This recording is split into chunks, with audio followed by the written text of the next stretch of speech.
You're listening to an Airwave Media Podcast.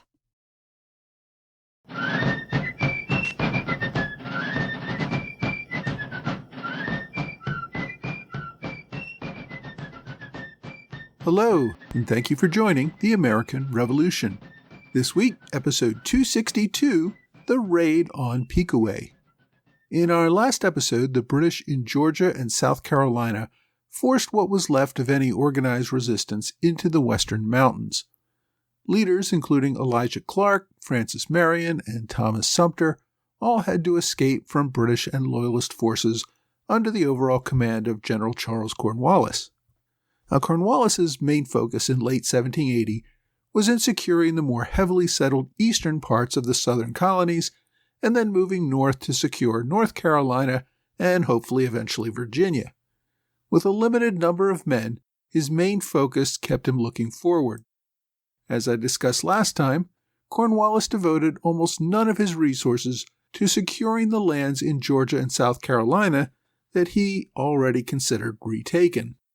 Major Patrick Ferguson had the responsibility to raise new provincial regiments from within the conquered colonies, mostly with the support of other provincial regiments that had been sent south from New York, New Jersey, and Pennsylvania. Raising new regiments and pacifying the colonies had proven, disappointing for the British. But as the summer of 1780 wore on, the British position seemed to improve, especially following the destruction of the Continental Army at Camden. The British also hoped to recruit more native warriors to support the king in his time of need. As I've discussed before, a great many native tribes really hoped to remain neutral in what they saw as a fight between two different groups of Europeans.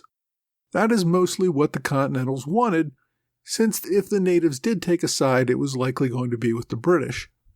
The history of native involvement in the Revolution follows a similar sad pattern to native interactions with Europeans both before and after the war. For the most part, tribes wanted to stay out of fights between others, but they frequently had to deal with encroachments into their land. When they saw an opportunity to do something about it, they would fight, often brutally. But almost always the enemy would mount an even larger and more brutal campaign against them, usually forcing them to cede more land and move further west with their survivors. I've already covered in some past episodes the Iroquois in western New York, who sided with the British operating out of Quebec and who had been forced by the Sullivan Campaign in 1779 to move into what is today Canada. To the south of the Iroquois were the Delaware, Mingo, and Shawnee, who controlled the Ohio Valley. Below them were the Cherokee, who controlled the areas west of settlements in Virginia and North Carolina.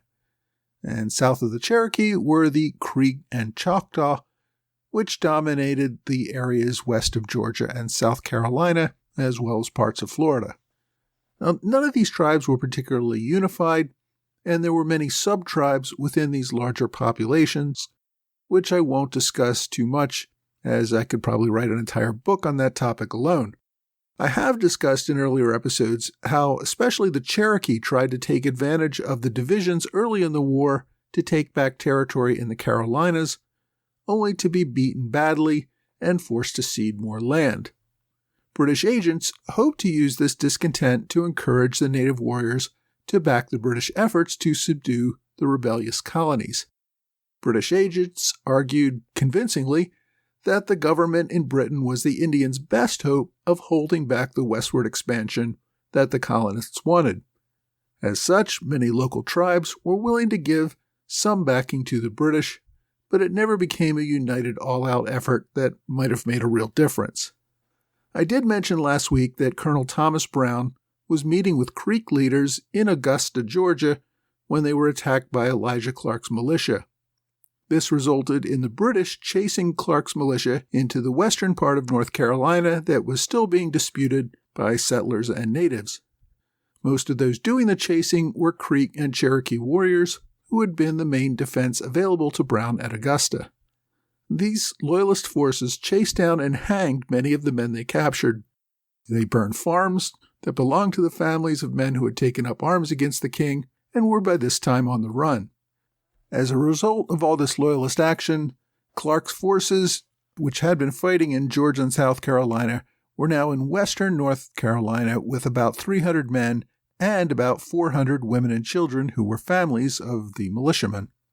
Although the British still considered the area where Clark's men ended up to be Cherokee territory, the Cherokee had been forced to cede it after their 1775 uprising.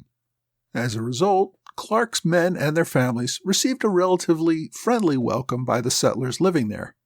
These settlers were patriots by temperament, probably at least in part because the British government did not legally recognize their land claims in this area, but the Patriot government did.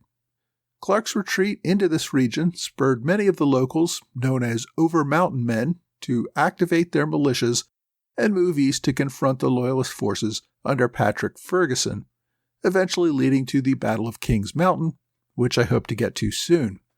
Had the Cherokee still been in control of this region, Clark might have found himself with nowhere to go. His men would have probably had to surrender or fight to the death. Unfortunately for them, the Patriots still had this haven west of the mountains where they could regroup and attack again. To the north of this area, Watauga, where Clark's men had taken refuge, the Virginians under George Rogers Clark, who was no relation to Elijah Clark, had secured most of the land up to the Ohio River in what was known as the Kentucky County of Virginia. There were really no British settlements in the region. The few non-Indian settlements in this region were either Spanish or French settlers. As I've discussed most recently in episode 249, George Rogers Clark had been fighting off encroachments, mostly supported by British agents operating out of Detroit. Most of those who Clark and his Virginians were facing were native warriors. The most recent offensive against the Virginians had come in the spring of 1780, when tribes, mostly from Canada, came down armed with British weapons and supplies to attack the Spanish in St. Louis and Clark's Virginians in Cahokia. The closest Continentals were up at Fort Pitt in what is today western Pennsylvania. Although Clark had fought off the spring offensive, war chiefs among the Shawnee, Delaware, and Mingo thought that they were in grave danger of losing their lands and had formed a mutual defense pact to support one another. Further, small raiding parties across the Ohio River continued to incite terrors among isolated Virginia farms in the Kentucky region. In June, British officers, supplemented by native warriors, conducted several raids into Kentucky. Captain Henry Byrd, a British regular officer stationed in Detroit, marched a war party over 600 miles as part of the effort to retake the region. Byrd's Loyalist warriors secured Martin Station, where he had used field artillery to threaten the stockade. The people inside had no choice but to surrender. As the natives plundered their property, Byrd took charge of the prisoners and eventually marched them back to Detroit over a 6-week period. Byrd then went on to destroy a number of other outposts before his return to Detroit. The Virginians under Colonel Clark had built Fort Jefferson near the confluence of the Ohio and Mississippi rivers. The fort was named after Virginia's current governor, Thomas Jefferson. While the fort itself was secure and established Virginia's presence in the region, it did not protect the many farms and homesteads in the surrounding area. Clark determined that he would need to lead a force across the Ohio River to exact retribution and deter further attacks. In late July, Clark assembled a force of about 1,000 men. Most of these were locals who turned out with their local militia companies, but it also included his regiment of Virginia regulars. Pretty much all of the men who were called up for this expedition were experienced Indian fighters, including men such as Simon Kenton and Daniel Boone. With Clark was Colonel Benjamin Logan, a veteran of Pontiac's Rebellion and Lord Dunmore's War. Logan had been raised in Virginia and was one of the early settlers in Kentucky. Logan would lead one of Clark's 3 divisions. Colonel William Lynn also took command of a division. Lynn had served as scout for the Braddock expedition to Fort Duquesne way back in 1755.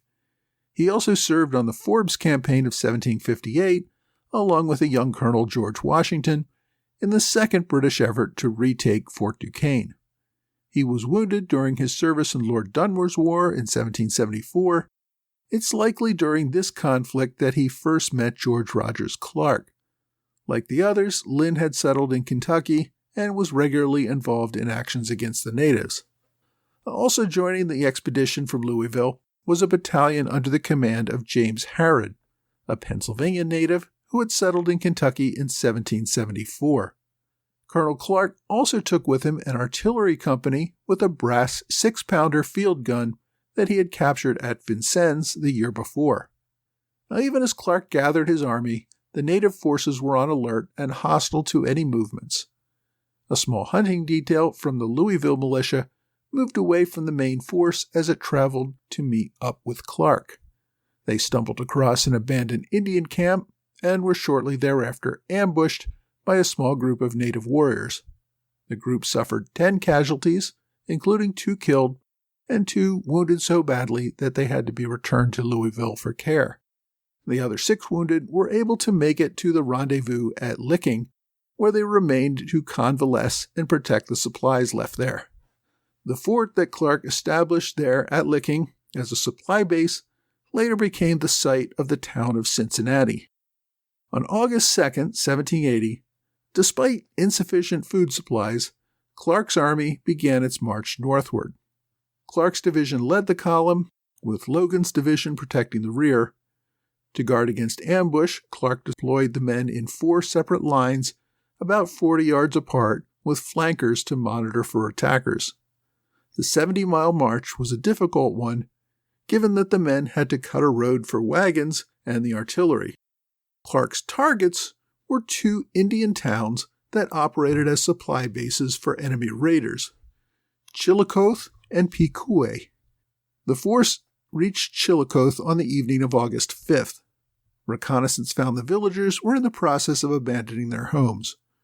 Word of the Virginians' arrival had reached the inhabitants, who had already begun their process of fleeing. The column rushed ahead to attack whoever might be left, but they found Chillicothe empty, although food left cooking over the fires indicated that some had fled just moments before their arrival. The Shawnee had set on fire a council house and the fort. The Virginians then went about looting what they could in the town and burning what they could not carry.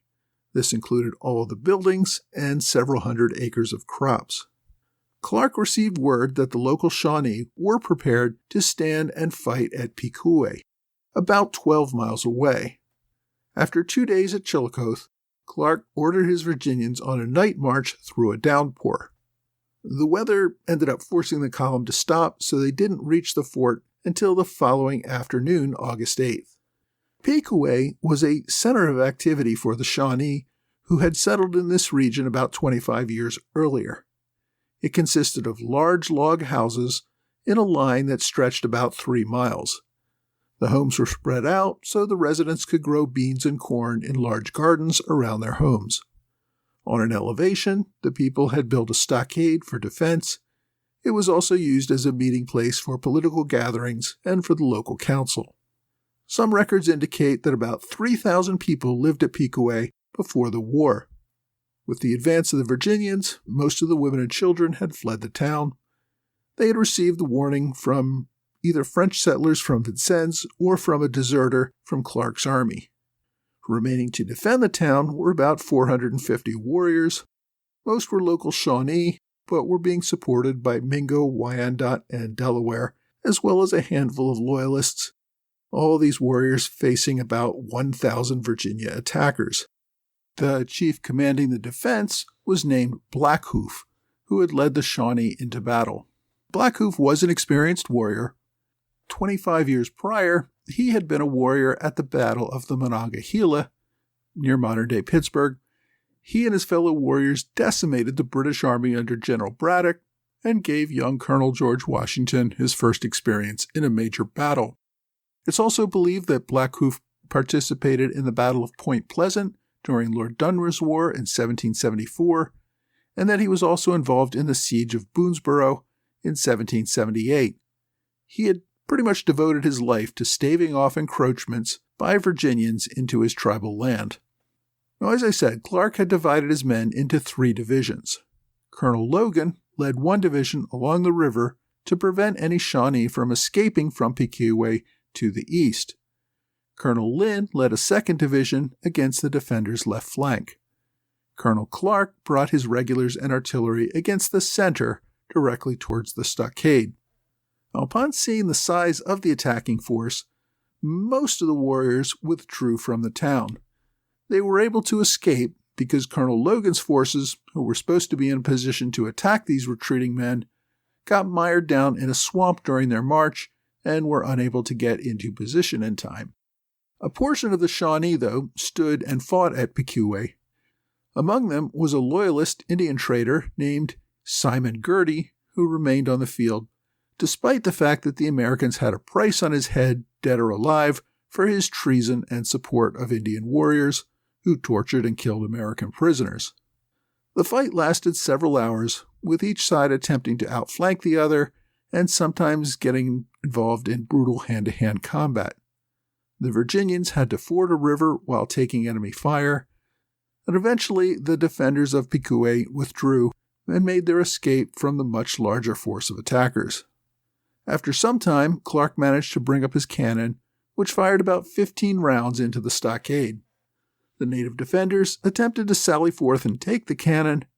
Clark ordered 2 white flags raised and called for a ceasefire. The native warriors continued to move forward, causing the artillery company to abandon their cannon. At that point, Rogers ordered the white flags lowered and then simply fired on the enemy. This caused the advancing warriors to quickly disperse and flee into the cornfields, making their escape. During the battle, an American prisoner of the Shawnee, Joseph Rogers, attempted to escape and flee to American lines. He was shot during the battle, but managed to reach his cousin, George Rogers Clark, before dying in the colonel's arms. After the Indians had been dispersed, the Virginians spent the rest of the day trying to track down and kill any remaining enemy. That night, they camped around the burned remains of the enemy fort.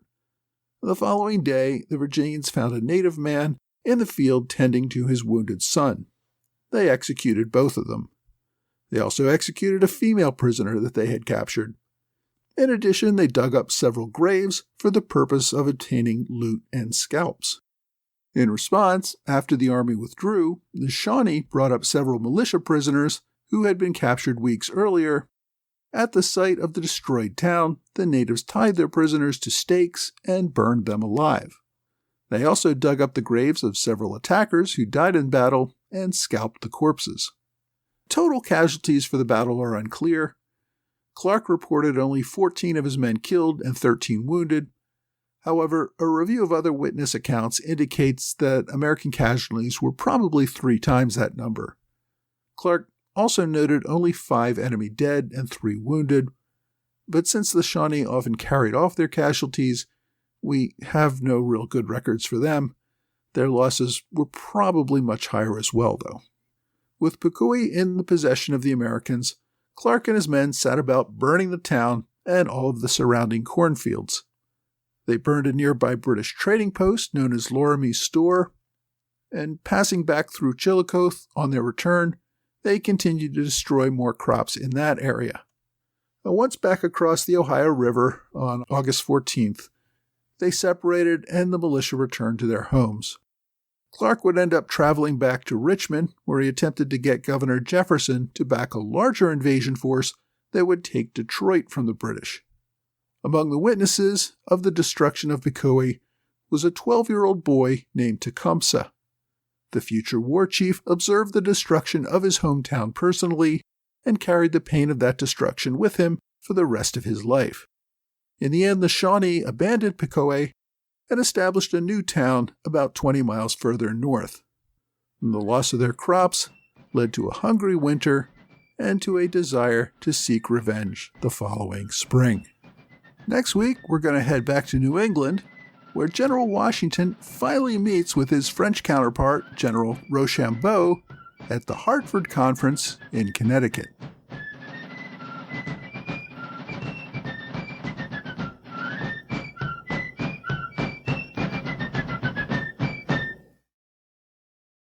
Hey, thanks for joining the American Revolution Podcast After Show. I released this episode on Christmas Day 2022. It just so happened that Christmas fell on my normal release schedule date, so I figured I'd just go ahead. The great thing, of course, about podcasts is that you don't have to listen to them on release day. I hope everyone enjoys the day with your family, and you can listen to this one a few days later. I also owe an apology to my Patreon supporters who pledge at the $10 level or higher. I promise to send you a magnet each month with a different flag from the American Revolution. Unfortunately, this month got away from me with the holidays, so you can look forward to receiving 2 magnets from me in January. Thanks to my Patreon supporters at the Alexander Hamilton Club level, George Davis, Mike Hager, and Mike Gaylord. I mention these guys every week, but their dedicated support really has made this podcast possible, and it's allowed me to avoid dumping lots of commercials on it to cover my costs. So I think we all owe a great deal of thanks to my biggest supporters, and also to my Robert Morris Circle supporters, Kurt Avard and Knox Press. Go to knoxpress.com to see their latest book releases. I also want to thank Larry Seltzer and Ryan Webster for one-time gifts via PayPal or Venmo. Larry, it was great to see you at my holiday party last week, which I held for everyone who could make it from the American Revolution podcast. And thanks to everyone else who joined us in Mount Holly for our end-of-the-year celebration. If you want to receive information about future events, please be sure to get on my mailing lists at MailChimp. There are links to join my list on my website, www.amrevpodcast.com, and on my blog at blog.amrevpodcast.com. This week we saw more fighting between settlers and native warriors. Although the British were trying to use this to further their ends to put down the rebellion, this fighting was also part of a much larger and longer struggle between native forces and settlers who continued to move west.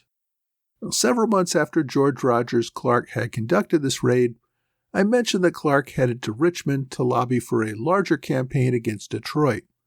During his visit to Richmond, Clark received a commission as a brigadier general in Virginia's army.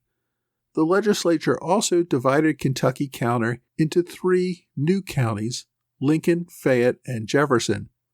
Virginia was clearly making plans to settle a much larger population into the region. Now, as I mentioned before, Virginia claimed land that stretched far to the north and west of its current boundaries, including all of what became known as the Northwest Territory, what is today Kentucky, West Virginia, Ohio, Michigan, Indiana, Illinois, and parts of Minnesota and Wisconsin. Virginia would cede most of these claims in the federal era, but Kentucky would be one of the first that it ceded, becoming the 15th state in 1792. George Rogers Clark was a big part of that. And if you're interested in reading more on Clark, I've already recommended a Clark biography by William Nestor in an earlier episode, and I do have a list of all my prior book recommendations available for you to review on my website.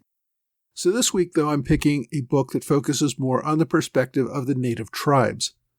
The book is called The American Revolution in Indian Country, Crisis and Diversity in Native American Communities by Colin Calloway. It focuses on the Native experiences during the war. The book looks closely at 8 different tribes and how they dealt with the American Revolution. The author, Calloway, is a professor of history and Native American studies at Dartmouth College, and he's written a wide variety of books focusing on Native American history.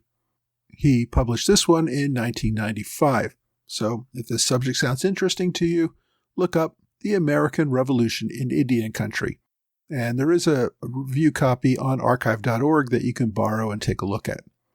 My online recommendation is an article on the National Park Service history website called George Rogers Clark and the Shawnee Expedition of 1780 by J. Martin West. This is a really good detailed look at the fighting itself from today's episode, and it's very well footnoted if you're looking for more primary information. As always, I've included links on my blog and website. My question this week comes from listener Steve Sunison, who asks, I know this is a subjective question to some extent, but who are, in your opinion, the top 5 American military leaders during the Revolution and why? The criteria is how much did they militarily contribute to the ultimate victory compared to other American military leaders, looking at all relevant facts and circumstances. Well, Steve, you're right. This is absolutely a subjective answer, and I'm sure many people will disagree with my choices. But since I've answered a question a couple weeks ago about the worst generals, I figured this was a good time to put out a list of the best ones. I have to put George Washington at number 1. He may not have been the best battlefield strategist, but he held the army together through some incredibly difficult times and took military risks at just the right times to keep the movement alive. Few military commanders would have raided Trenton at Christmas in 1776. For that alone, he probably deserves to be on this list. His composure in battle was also considered legendary. For me, George Washington will always be the indispensable man. Now, my second choice is going to be really controversial, but I have to go with Benedict Arnold. While his later treason is enough to deny him any praise as a great man, his phenomenal military leadership kept the British from invading New York from Canada for nearly 2 years.